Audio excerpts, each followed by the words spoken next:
A man working at a bank discovered something strange. He noticed that almost none of the customers withdrawing money ever cared about a 1-cent deduction from their accounts. It was this insignificant service charge that showed Jack the opportunity to get rich, because if it worked, he could become wealthy in a single night. Even though Jack was a humble clerk, but the bank he worked for had 9.5 million customers worldwide, depending on the account type. The bank charged service fees almost daily. If he could take just 1 cent from each account and keep it, he would quickly become a millionaire, and no customer would suspect a thing. But the problem was, Jack was just a regular employee with no system access. However, he was skilled with computers. That night, Jack wrote a Trojan program, disguised it as a normal file, and sent it to the bank president. Then he quietly waited for the bait to be taken. Sure enough, the next day, when the president came to work, he habitually turned on his computer. Seeing what looked like a routine business email, he clicked it without hesitation. Jack successfully hacked into his computer, and even accidentally discovered his secret with his young assistant. But Jack didn't care about that. He began remote operations, and the Trojan quickly spread through the office, soon infecting the entire bank system. His real goal was to locate the administrator's computer, because only that machine had access to the bank servers. Soon, employees noticed the system had been compromised, which was part of Jack's plan. When the cybersecurity staff arrived, the first thing they needed to do was reboot the system, but that required entering a password. Jack easily captured the login password and successfully connected to the bank server. Next, he began deducting 1 cent from each of the 9.5 million customer accounts under the name of service fees. In just 1 minute, he made $95,000, but the money wasn't safe yet. To avoid leaving evidence, he needed to find a dormant corporate account and transfer all the money into it. After some work, Jack successfully made his first fortune without anyone noticing.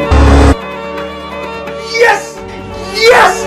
Yes! But before he could celebrate, there was a knock at the door. It was debt collectors. Jack's father had accumulated massive gambling debts and was now critically ill in the hospital. The loan sharks had come to Jack to collect. Although Jack now had money, he didn't have cash on hand. If they caught him, he'd definitely be beaten. At that moment, 2 thugs broke down the door. Jack quickly ran to the balcony and jumped off the building. He wanted to escape on his motorcycle, but he suddenly realized he had left his keys at home. By then, the thugs were already chasing him. At that critical moment, he spotted a taxi and jumped in, handing the driver $1,000 and begging for help. The driver immediately understood after seeing the thugs, but the pursuers were relentless. They quickly caught up on motorcycles and even pulled out a gun to force the taxi to stop. The driver slammed the gas and drove into oncoming traffic. The thugs had to slow down to avoid crashing. It was clear that if he didn't repay the debt today, he'd be dead. But online transfers could be traced, and ATMs had withdrawal limits, so he had to go to a bank. Jack contacted a nearby bank, pretending to be an employee of a large company with urgent business, and asked them to prepare a large sum of cash. The teller said it would take some time. Meanwhile, the thugs were catching up again. The driver sped up and managed to shake them off temporarily.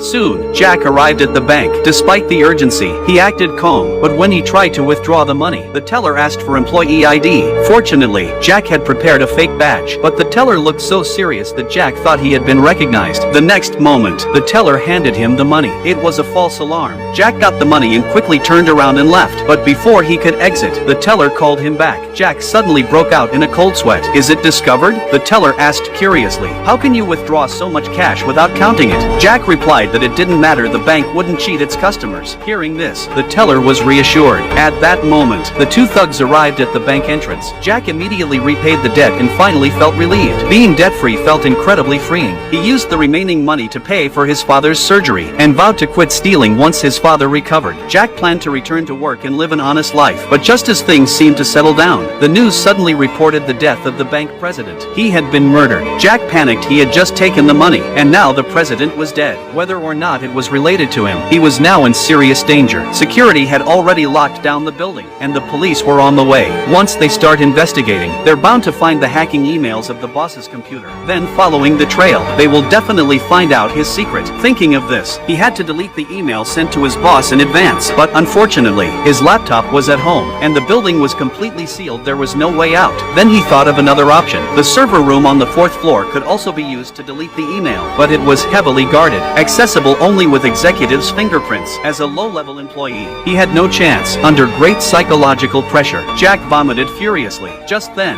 an executive rushed into the restroom with stomach trouble, and the bag he left on the sink caught Jack's attention. Jack grabbed the executive's phone and found a glimmer of hope.